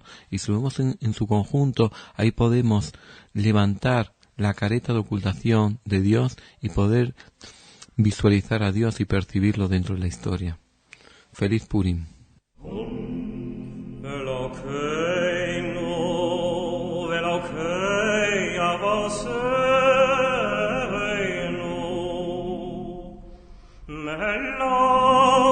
al kolor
En el espacio de música sinagogal de esta semana han oído al coro de la sinagoga Hans Bloemendaal de Ámsterdam, de su disco The Great Fest. En un día como hoy, hace 100 años, en un pequeño pueblo rural del sudoeste de Iowa, nació el inigualable Glenn Miller, hijo de Elmer y Mattie Lou Miller. Desde la niñez ya demostraba una predisposición hacia la música, pero la llegada de un nuevo estilo llamado Dance Band Music fue lo que indujo al joven Miller a tocar en una big band. En 1928, después de trabajar en varias bandas de Los Ángeles y Chicago, Glenn se trasladó a Nueva York, donde trabajó con bandas de la talla de Ben Pollack, siendo trombonista y arreglista. En 1937, Glenn decide formar su propia banda. Tras su primer fracaso, consigue salir adelante con la siguiente, y más tarde, en 1942, bajo un arrebato de patriotismo, Glenn se alista voluntario en el ejército de Estados Unidos. Primero lo intentó en la Marina y, habiendo sido rechazado, escribió a la Armada, proponiendo modernizar su banda de música. Así, durante 1 año y medio, realizó tareas que ayudaron muchísimo a la moral de las tropas. Dirigió y ayudó a su orquesta de 50 miembros y modernizó la música militar. Finalmente, el 15 de diciembre de 1944, Glenn Miller desapareció junto con su avión Norseman C-64 viajando hacia París. Glenn será recordado por su estilo, su trabajo musical, su perseverancia y porque en 40 años de vida hizo más por la música que en 100 años. La canción que oirán a continuación se titula Strings of Pearls y está magníficamente interpretada por Glenn Miller y el gran Benny Goodman. Estamos seguros de que aunque no conozcan de nombre esta canción, la melodía les será muy familiar.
Llegó Purim, una de las fiestas más alegres en el calendario festivo judío. Disfraces, dulces, regalos y las tradicionales orejas de Amán.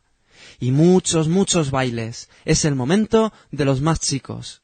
Por este motivo les hemos preparado 3 canciones tradicionales de Purim para que les acompañen en estas dulces fiestas. En nombre de Radio Sefarad, Purim Sameach. חג פורים, חג פורים, חג גדול ליהודים, נעשה מסכות רעשנים, שיר בריקודים.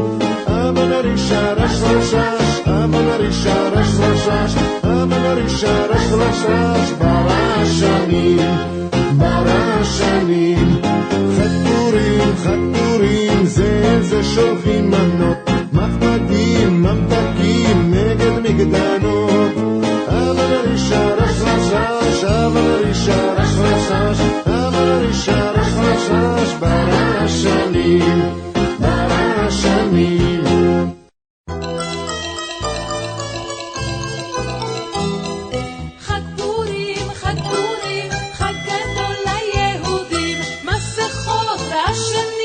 שיר וריקודים, אבל רישה רש רש רש, אבל רישה רש רש רש, אבל רישה רש רש רש, ברעשנים.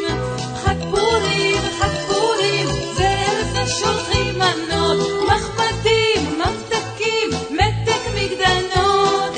אבל רישה רש רש רש, אבל רישה רש רש רש, אבל רישה רש רש רש, ברעשנים.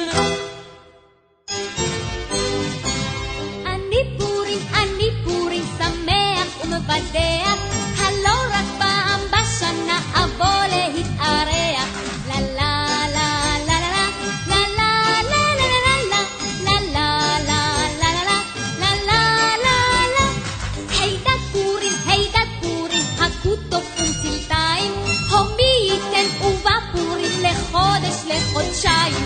לה לה לה לה לה לה לה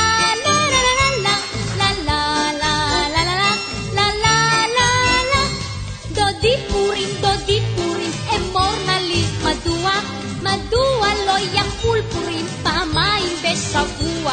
לה לה לה לה לה לה לה לה לה לה לה לה לה לה לה לה